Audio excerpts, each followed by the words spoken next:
लेकिन आप जुड़े रहिए। निश्चय परमेश्वर आपको इस वीडियो के द्वारा, आज के वचन के द्वारा आशीषित करेगा। तो चलते हम आज परमेश्वर के उस कलाम की ओर। और जो पापोमय जीवन पर जयवंत होने के बारे में ये कम से कम 21वां भाग हम देख रहे हैं, जिसमें हमने मनुष्य के जीवन में जो अपनी ही अभिलाषाओं में खींचकर, परीक्षाओं में फंसकर उसके जीवन में अभिलाषा को गर्भवती करता है, और वही अभिलाषा पाप को जन्म देता है।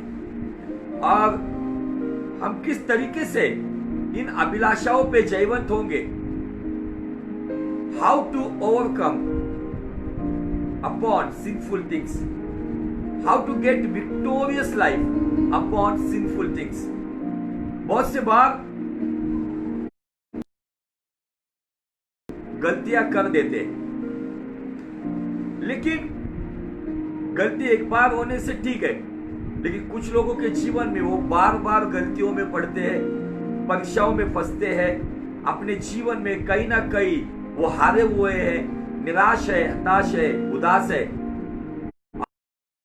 नहीं आ रहा है कि क्या करें। इसलिए पिछले ये 21वां भाग हम देख रहे, धन की लालसा, तन की लालसा, अभी मन की लालसा। तन की लालसा में शारीरिक पाप, बहुत सारे लोग पाते, उनके जीवन में वो वासनाएं उन्हें कहीं ना कहीं अपने शरीर को संतुष्ट करने के लिए, शारीरिक इच्छाओं को पूरा करने के लिए बहुत सारे लोग व्यभिचार में गिर जाते हैं। Extra marital affair, before marriage affair, bachelor life में अफेयर्स, ये सब पापोमय बातों में गिरकर अपने जीवन को बर्बाद कर रहे हैं। ये परमेश्वर,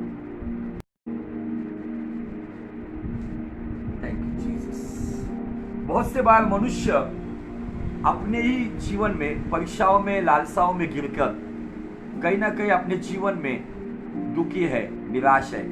और इन्हीं सब बातों के ऊपर हम फिलहाल अध्ययन कर रहे हैं। और इन्हीं सब बातों के ऊपर ये जो टीचिंग्स चल रही है, हमने तन की लालसा पे कैसे जयवंत होना है, धन की लालसा पे कैसे जयवंत होना है, मतलब लालच पे बहुत गहराई से देखा है।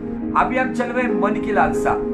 मन की लालसा में 4 प्रकार के दुर्गुण काम करते हैं। अब ये 4 प्रकार के ये दुर्गुण जो है, ये मनुष्य को पाप की खाई में लेकर जाते हैं। भले भले लोग इन सब गलत प्रकार की इन मन की लालसाओं में अपने जीवन को बर्बाद कर चुके। उसमें नंबर 1 अभिमान, नंबर 2 अहंकार, नंबर 3 गर्व, और नंबर 4 घमंड। शैतान के जो शस्त्र है, जिसे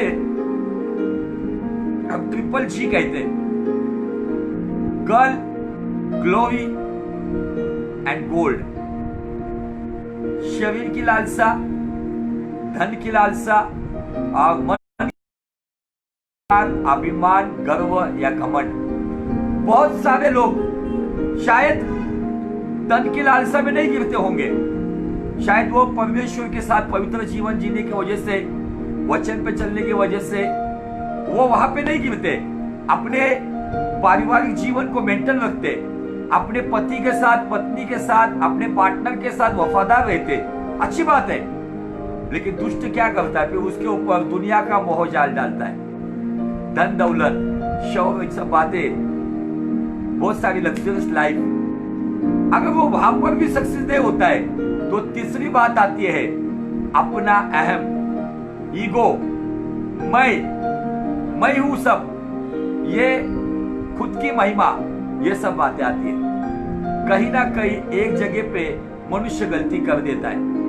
बहुत सारे लोग शुरुआत नम्रता से करते हैं, लेकिन अंत उनका घमंड से होता है, अभिमान से होता है, गर्व से होता है, अहंकार से होता है। और बाइबल कहता है कि परमेश्वर अहंकारियों का विरोध करता है। परमेश्वर हमेशा अहंकारियों का विरोध करता है। घमंडियों का विरोध करता है। और परमेश्वर नम्र लोगों से प्यार करता है, बेइंतहा मोहब्बत करता है। हमें इस मन की लालसा में अभिमान, अहंकार, गर्व और घमंड, इस पर जयवंत क्यों होना है? इसके फायदे क्या है और जयवंत कैसे होंगे? तो वही वचन जो हमने धन की लालसा, मन की लालसा, अहंकार, अभिमान, गर्व और घमंड, इसके लिए भी वही वचन लागू होता है जो भजन संहिता 119:11 में भजनकार कहते हैं कि खुदावन मैं तेरे खिलाफ पाप ना करूं, इसलिए तेरा वचन मैंने मेरे दिल में महफूज रखा है। अगर तुम्हारे और मेरे जीवन में परमेश्वर का वचन है तो वही वचन हमें अंधकार में उजाला देगा। वही वचन दुष्टों के महाजाल को दोधारी तलवार के जैसे काट देगा। वही वचन रास्ते में आने वाले बड़े बड़े पर्वतों को नष्ट नाबूद कर देगा। और मनुष्य के पास ज्ञान है, बुद्धि है, दौलत है, शौहरत है, सभी बड़ी बड़ी बातें, लेकिन बहुत से कम लोग हैं जो वचन में धनवान है, जो परमेश्वर के धीरज में धनवान है। उन लोगों पर परमेश्वर अनुग्रह करता है। और चलते हम वचन में उस खुदावन के नाम को ऊंचा उठाते, उसकी महिमा करते। क्यों हमें अपने जीवन में अहंकार, घमंड, इन सब बातों पे जयवंत होना है? तो नीति वचन का 16 वचन 18 कहता है, विनाश से पहले गर्व आता है और ठोकर खाने से पहले घमंड आता है। आज हमारे जीवन में इन बातों के ऊपर हम देखना चाहिए कि क्या हमारे जीवन में, जैसे किसी ने कहा, गर्व, विनाश से पहले गर्व आता है ना, और उठने से पहले नम्रता आती है।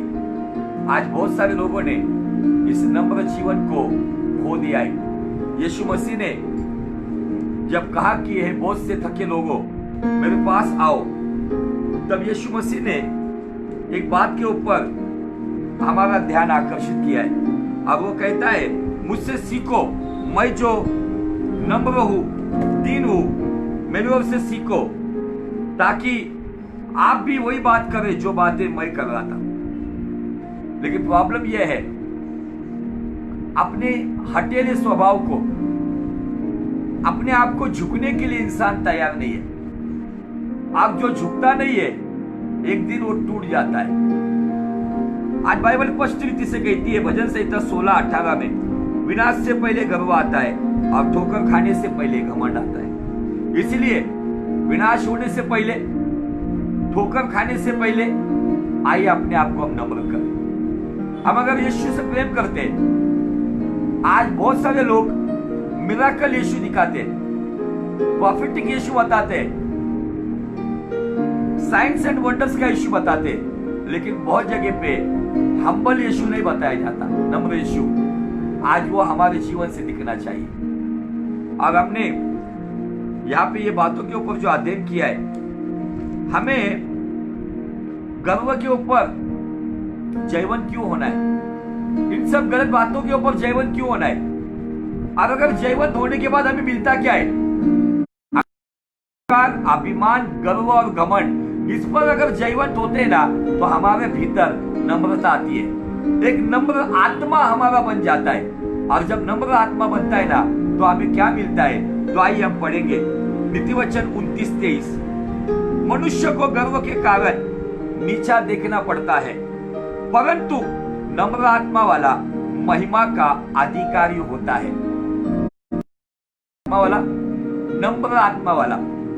आज हम लोग प्रभु के पास कहते हैं, तेरी महिमा से हमें भर दे, तेरी महिमा तो हमें दे दे, तेरी महिमा में तो हमें चला।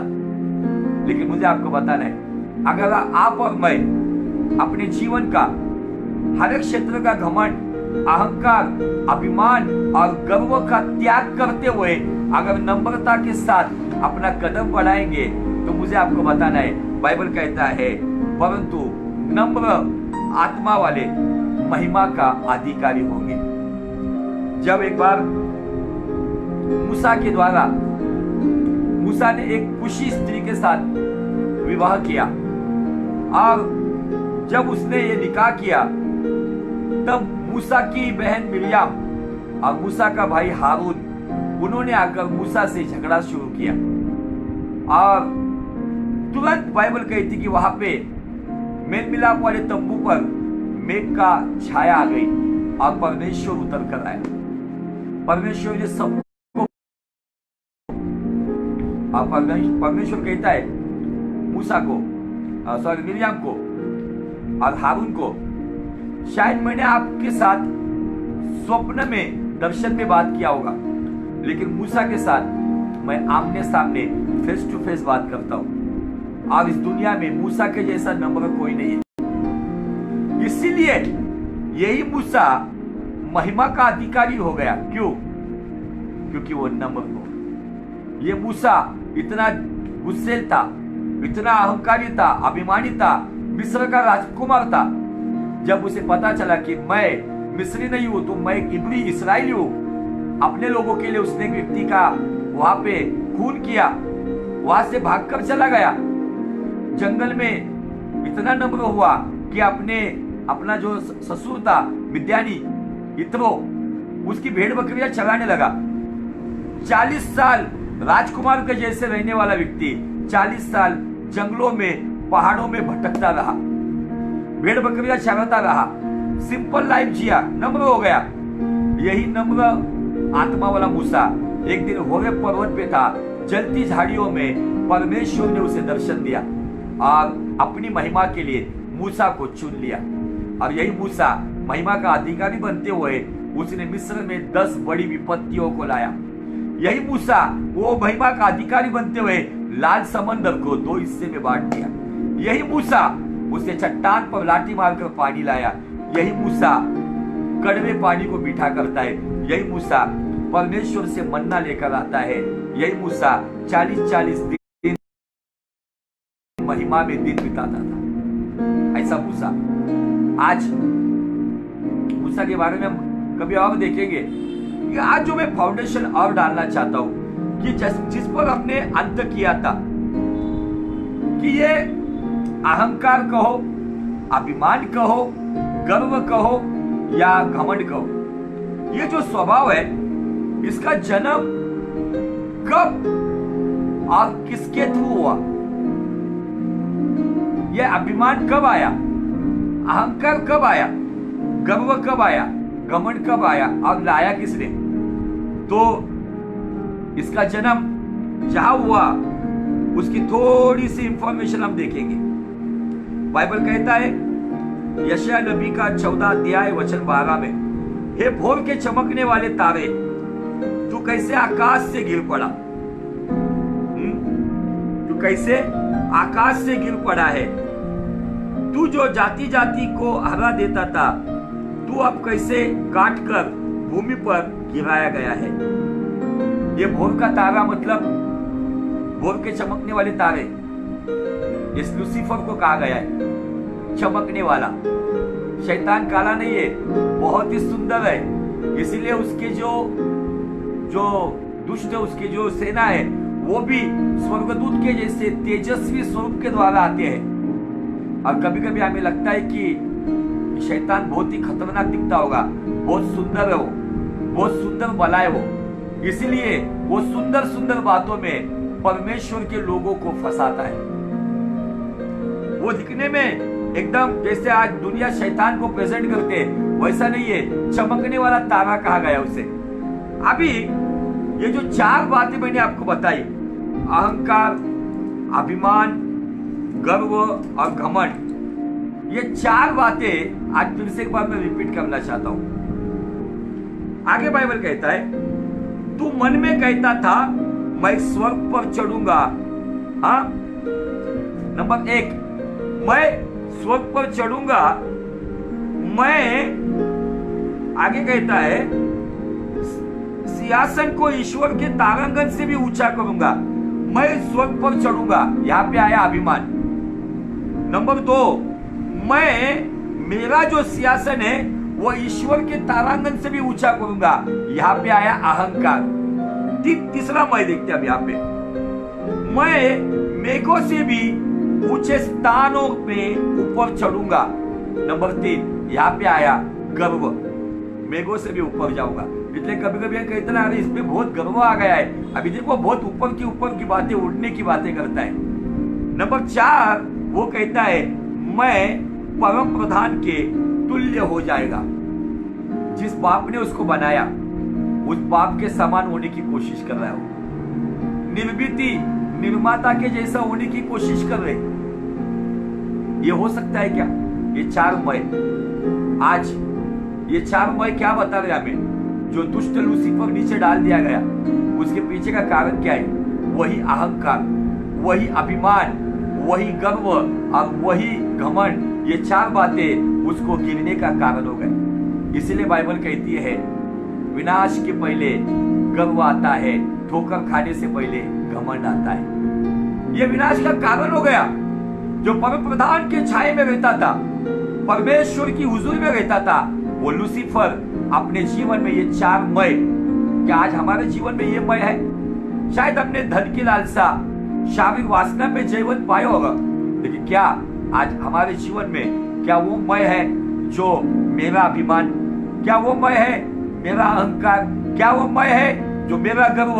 क्या वो मय है जो मेरा घमंड? अगर ये 4 बातों में से अगर एक भी बात हमारे जीवन में है तो मुझे आपको बताना है, यही बातें हमारा गिरने का कारण बनेगा। यही बातें हमें परमेश्वर से दूर लेकर जाएगी। तो फिर बाइबल हमें कुछ बातें बताती है यिर्मयाह नबी के द्वारा घमंड के बारे में।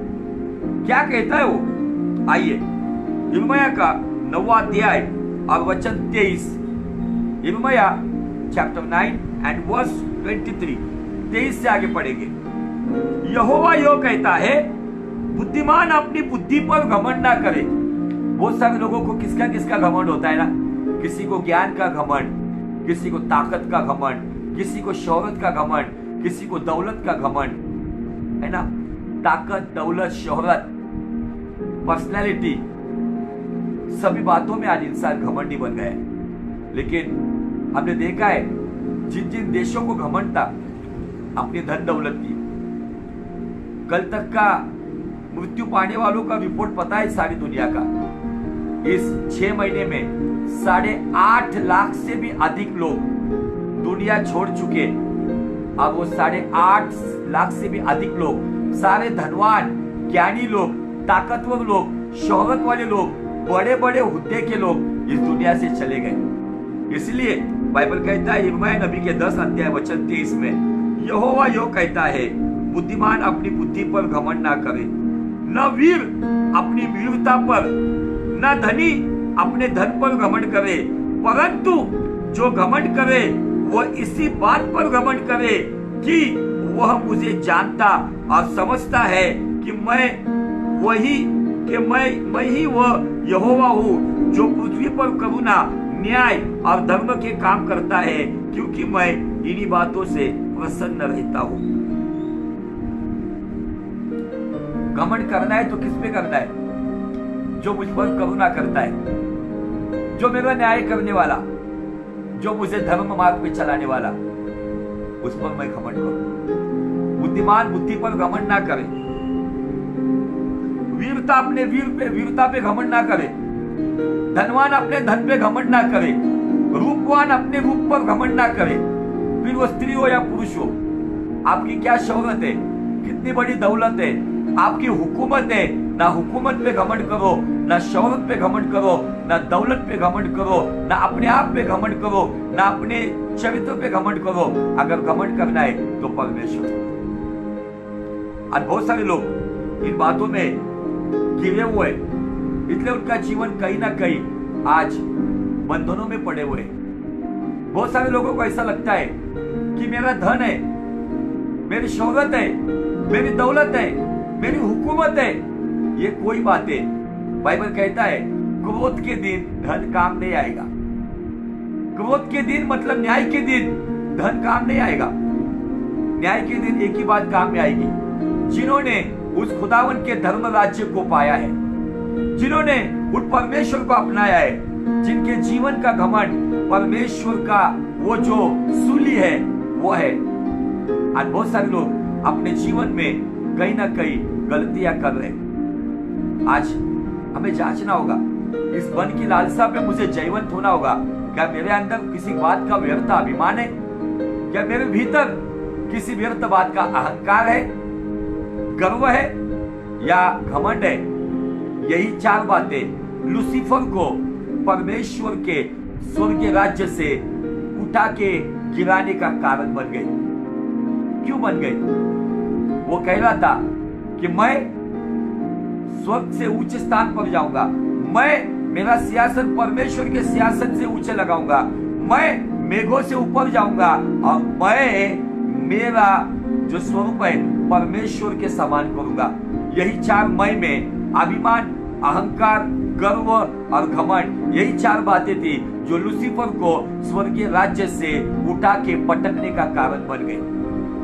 आज आपको और मुझे अपने जीवन को जांचना होगा। बहुत सी बार हम लोग बताते नहीं, लेकिन हमारा बिहेवियर बताता है।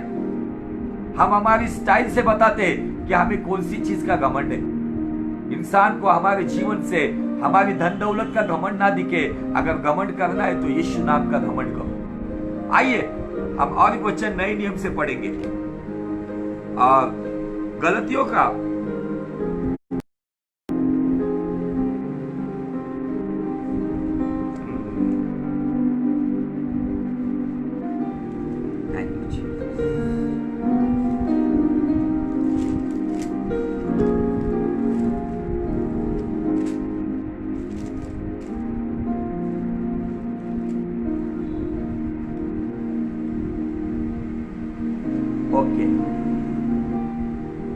गलतियों का छठा अध्याय और वचन 14।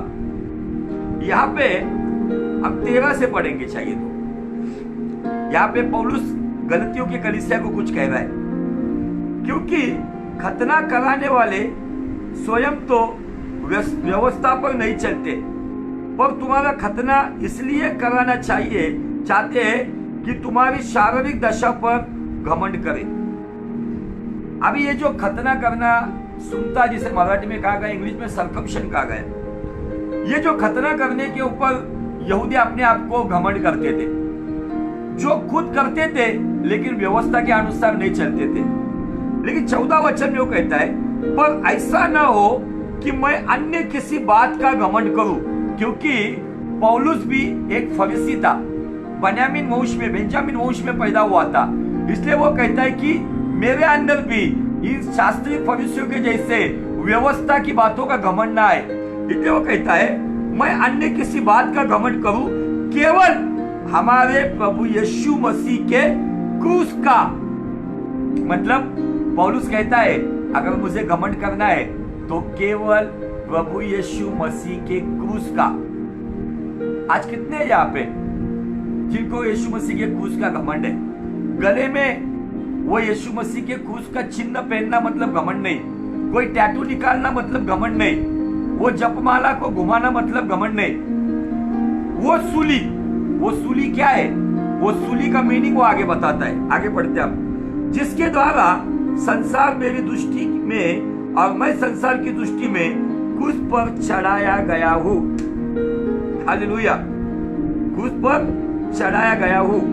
तो यहाँ पे अगर इस छठे अध्याय का 3रा वचन को अगर हम पढ़ेंगे ना, वो वचन इसको मैच करता है।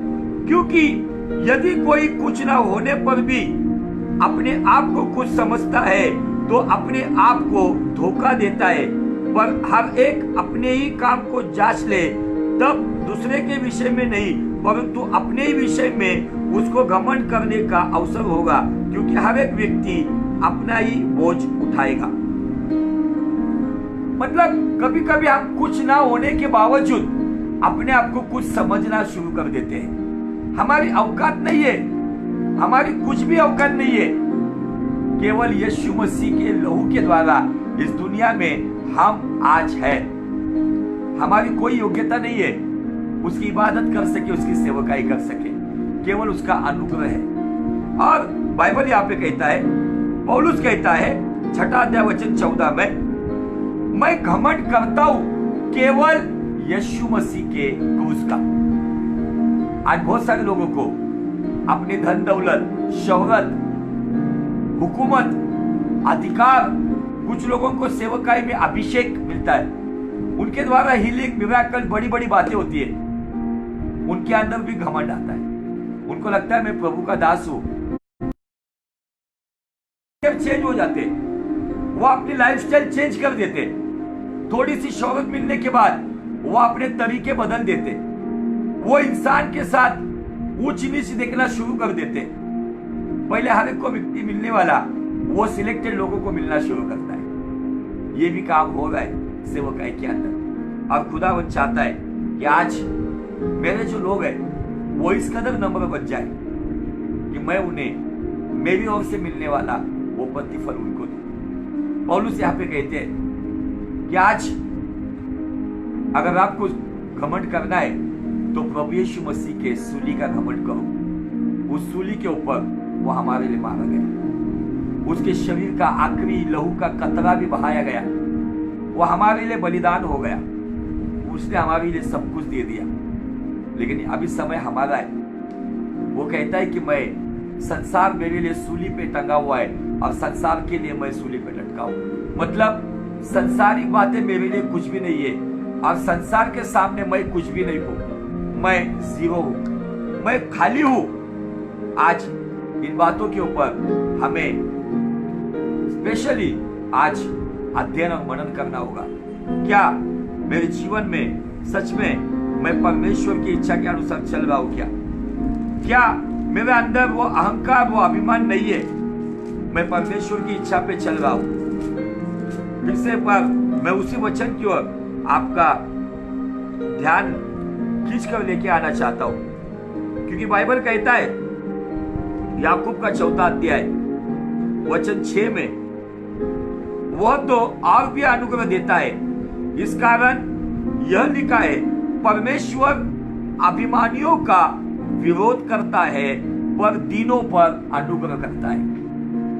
अभिमानियों का, जो खुद को अपनी कुछ कहता है, मैं, हम, हमारा सब, मेरे सिवाय कुछ नहीं है, जिसके अंदर मैं काम करता है, जो कहता है कि मैं ही हूं, मेरे द्वारा ही सब होगा, मैं था इसलिए हो गया, जो मैं में चलता है ना, बाइबल कहता है परमेश्वर ऐसे अभिमानियों का विरोध करता है, परंतु जो दीन है उन पर अनुग्रह करता है। ये वचन हम इंग्लिश लैंग्वेज में भी पढ़ेंगे। बहुत अच्छा वचन है ये, बहुत अच्छी तरीके से लिखा हुआ है इसमें। अब मैं बहुत हमेशा उस वचन को जब भी पढ़ता हूं, 4:7, James chapter 4 and verse 7, submit yourself therefore to God, resist devil and he will flee you.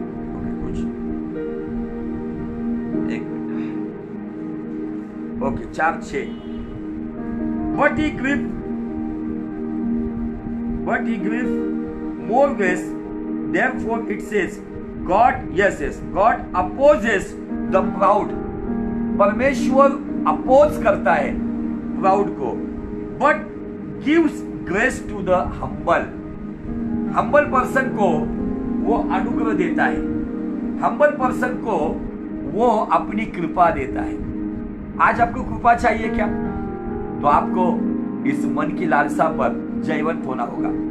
भले आपके पास बहुत बुद्धि होगी, लेकिन हमने यिर्मयाह नबी की किताब से देखा है, यिर्मयाह नबी हमें स्पष्ट रीति से कहते हैं, बुद्धिमान अपने बुद्धि का घमंड ना करे। वीरता दिखाने वाला वीर अपने वीरता पे घमंड ना करे। धनवान अपने धन पे घमंड ना करे। अगर घमंड करना है तो यहोवा के नाम का, यीशु के नाम का। और जो गलतियों 6:14 में बाइबल कहती है, यीशु मसीह का दास पौलुस कहता है कि मैं अगर घमंड करता हूं तो मेरा घमंड केवल यीशु मसीह के, इसलिए दुनिया मुझे क्रूस पे लटकी हुई है और दुनिया के सामने मैं क्रूस पे लटका हुआ हूं। I am nothing. इतनी बड़ी सेवकाई करने वाला, इतिहास रचने वाला परमेश्वर का दास पौलुस कहता है, इतनी कलीसिया को जन्म देने वाला, मरे हुए मुर्दों को जिलाने वाला, बड़ी बड़ी चंगाइयां करने वाला, बड़ी संख्या में कलीसिया की स्थापना करने वाला, परमेश्वर के लिए सताव से जाने वाला, अपनी जान को न्यौछावर करने वाला, ये पौलुस कहता है आई एम नथिंग, मैं कुछ भी नहीं हूं। अब वो कहता है मेरे जीवन में घमंड है, गलतियों 6:14 में, तो वो घमंड किसका है? तो वो घमंड केवल और केवल यीशु मसीह के सूली का। आज बहुत सारे लोग, थोड़ा सा धन मिलता है, थोड़ी शोहरत मिलती है, थोड़ी सी हुकूमत मिलती है, कुछ सेवकाई मिलती है, बड़े काम उनके जीवन में होते हैं, उनके अंदर वो प्राइड या प्राउड काम करना शुरू करता है।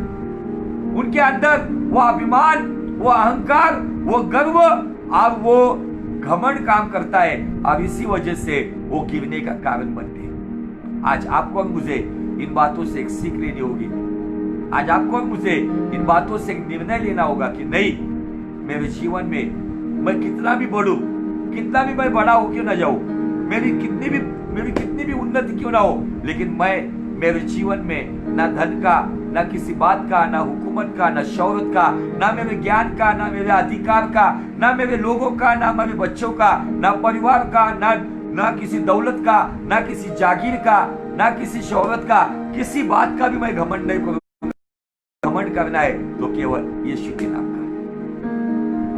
आज अगर इस विश्वास से अगर हम कदम बढ़ाएंगे तो मुझे आपको बताना है, आने वाले दिनों में बाइबल इसी अध्याय में बाइबल कहता है, जो हमने याकूब के पत्री में देखा, याकूब की पत्री 4:6 में लिखा है कि परमेश्वर अभिमानियों का विरोध करता है, लेकिन 4:10 में बहुत अच्छा लिखता है। 4:10 में ऐसा लिखा है, प्रभु के सामने दीन बनो तो वह तुम्हें शिरोमणि बनाएगा। आज आपको और मुझे प्रभु यीशु मसीह का शिरोमणि बनना है। आपको और मुझे प्रभु यीशु मसीह के नजर में खड़ा रहना है। इस दुनिया में कितना भी कमाओगे, कितनी दौलत, कितनी शौहरत, सब यहां पर रह जाएगा। आपको उस जगह पर अपना फिक्स डिपॉजिट या अपना जो भी बहुमूल्य जो वहां पर जमा करना है, जहां पे ना चोर चोरी करेगा, ना वहां पे जंग लगेगी, ना उसे कीड़ लगेगी, उस जगह पर जमा करो। खुदावंद चाहता है मेरे लोग नम्र बन जाए। और मैं जब इस नम्रता की ओर आता हूं तो यशायाह नबी के किताब में परमेश्वर हमें नम्र क्यों होना है उसके बारे में कुछ बात बताता है। तो उसके लिए हमें आज यशायाह का 57 अध्याय और वचन 15 को पढ़ना होगा।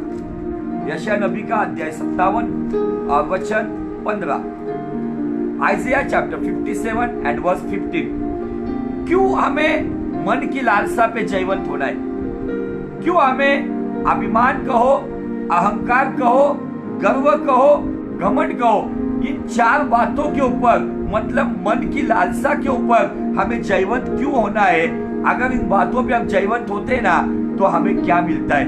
आइए पढ़ेंगे आइज़ाया 57 वर्स 15। क्योंकि जो महान और उत्तम और सदैव स्थिर रहता है, जिसका नाम पवित्र है, वह यो कहता है। आइज़ाया नहीं कह रहा है, कोई स्वर्गदूत नहीं कह रहा है, खुद ब खुद हमारा यहोवा यो कहता है, मैं ऊंचे पर और पवित्र स्थान में निवास करता हूं। गौर से सुनो, आपको थोड़ा जगह दिखनी है। खुद परमेश्वर कहता जो खेदित और नम्र है कि नम्र लोगों के हृदय और खेदित लोगों के मन को हर्षित करूं। अभी परमेश्वर क्या कहता है पता है इस वचन में, आइज़ाया 57:15 में। गौर से सुनो, उसका स्थान है ये ऊंचाई वाला स्थान, ये ऊंचे स्थान में, पवित्र स्थान में वो विराजमान है। लेकिन ये नीचा स्थान, जो नम्र है, जो खेदित है, जो दुखित है, जो पश्चाताप के द्वारा अपने आप को घटाकर खुदा को ऊंचा उठाता है, ये ऊंचे स्थान का परमेश्वर उसके भीतर आके रहता है। यह है, अगर आपको लगता है, इसलिए यीशु मसीह ने पहाड़ी का प्रवचन जब शुरू किया तो पहला वचन क्या बोला? धन्य है वे लोग जो आत्मा में दीन है, स्वर्ग का राज्य का है। अगर आपको लगता है, कुछ लोग गीत बहुत अच्छा गाते, मेरा दिल बने तेरा सिंहासन, मेरी आत्मा तेरा आसन मेरे मन में, तू हो विराजमान यीशु मेरे, तू है बड़ा महान। ये गीत गाकर वो आके विराजमान नहीं होगा जब आप और मैं अपने व्यक्तिगत जीवन में खुदा के सामने नम्रता से जीवन जिएंगे, ना किसी दौलत का घमंड रखेंगे, ना शोहरत का अभिमान रखेंगे, ना हमारी दुनिया की बातों का हम गर्व नहीं करेंगे, ना हमारे परिवार का घमंड रखेंगे, ना ज्ञान का घमंड रखेंगे, ना बुद्धि का घमंड रखेंगे, ना रखेंगे, ना हुकूमत का घमंड रखेंगे, ना शोहरत का घमंड रखेंगे, ना किसी बड़ी बात का घमंड रखेंगे, तो निश्चय ये खुदावन आइज़ा 57:15 में कहता है, मैं ऊंचे में रहता हूं लेकिन जो नम्र है मैं उनके अंदर आके रहता हूं, मैं उनमें वास करता हूं। मराठी में वचन है 15। कारण जो उच्च परम थोर है, जो अक्षय अनंत स्थिति में वहां पे रहता है, जिसका नाम पवित्र परमेश्वर है, वो परमेश्वर ऐसे कहता है, मैं ऊंचाई पर पवित्र स्थान में बैठता हूँ, वैसे ही जिसका हृदय अनुताप युक्त और नम्र है, उनके भीतर आके मैं रहता हूँ। वाह, हालेलुया। अगर आपको लगता है कि आपका खुदावन आपके जीवन में आए, केवल ये मुंह बोलकर होने वाला नहीं है, उसका रहने का ठिकाना है। He gives his address, not only heaven but in our life. स्वर्ग की बात नहीं, हमारे जीवन में वो रहना चाहता है, हमें वो वास करना चाहता है, हमारे अंदर से वो चलना फिरना चाहता है, हमारे भीतर से वो देखना चाहता है, हमारी ओर से वो बात करना चाहता है। लेकिन कौन लोग? नम्र लोग। नम्र लोगों में उसकी उपस्थिति है। क्या आज हम निर्णय लेंगे? हाँ प्रभु, तू आज कहता है ना, तो जरूर मैं आज से मेरी सभी बातों का अहंकार, मेरी बुद्धि का अहंकार, ज्ञान का अहंकार, ताकत का अहंकार, धन का घमंड, जो 4 बातें जिसके वजह से शैतान गिराया गया, अभिमान, जिसमें वो क्या कहता है, यशायाह नबी की किताब में हमने देखा है 14 अध्याय में, वो क्या कहता है, मैं स्वर्ग से ऊंचा जाऊंगा। दूसरी बात क्या कहता है, मैं परमेश्वर से ऊपर सिंहासन लगाऊंगा। तीसरी बात वो क्या कहता है, मैं बादलों से ऊपर उड़ूंगा। और चौथी बात कहता है, मैं परमेश्वर के तुल्य बन जाऊंगा। ये 4 बातें, अभिमान, अहंकार, गर्व और घमंड, ये 4 बातें मन की लालसा में वो तैयार हो गई, और यही बातों की वजह से उस दुष्ट को और उसकी सेना को नीचे गिरा दिया गया। इसलिए बाइबल कहती है, विनाश से पहले गर्व आता है, ठोकर खाने से पहले घमंड आता है। तो आजीजों, अगर हमारे जीवन में ऐसी कोई बात है जहां पर हम कभी कभी परमेश्वर का स्थान खुद ले बैठते, बहुत सारे लोग, बहुत सारे सेवकगण परमेश्वर की जगह खुद लेते, उनके अंदर ये सब आ जाता है। वो मैं करते हुए उनके अंदर गोट स्पिरिट काम करता है। गोट स्पिरिट पता है आपको? गोट क्या करता है? बकरी मैं वो मैं करते रहते, मैंने किया है, मेरे वजह से हुआ, मेरी बदौलत है, मैं ही हूं, मेरे सिवाय कुछ नहीं। जो खुदा के सामने अपने आप को नम्र करेगा, बाइबल का खुदावन याकूब 4:10 में कहता है, मैं उसे शिरोमणि बनाऊंगा, मेरे मुकुट का मोती बनाऊंगा, स्थान पे रखूंगा। उसे मैं पूछ नहीं तो उसे मैं मस्तक बनाऊंगा, उसे मैं नीचे नहीं तो ऊपर बिठाऊंगा। अगर ऊपर बैठ नीचे जाना सीखो। एक बहुत अच्छा एग्जांपल मैं आपको देना चाहता हूं, जो 4-5 मिनट बचे हुए। आपने सुना होगा चाइनीज बांबू।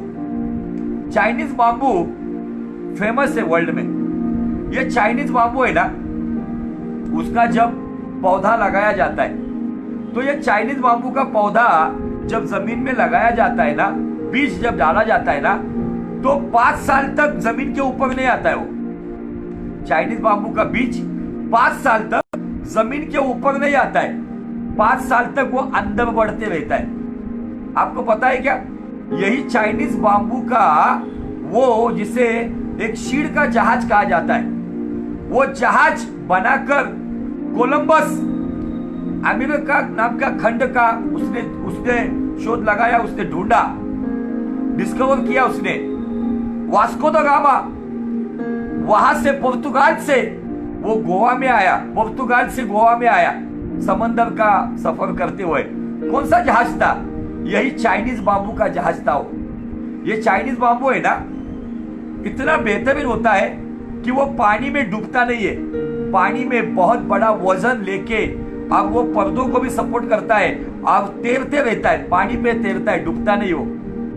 लेकिन ये चाइनीज बाम्बू जब उसका बीज डाला जाता है जमीन में, तो वो बीज जमीन के अंदर 5 साल बढ़ता है, 5 साल तक ऊपर नहीं आता है।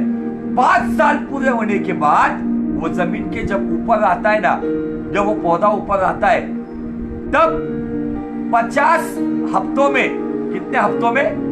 50 फीट बढ़ जाता है। 50 हफ्ते मतलब एक महीने में 4 हफ्ते, एक महीने के 4 हफ्ते हो गए।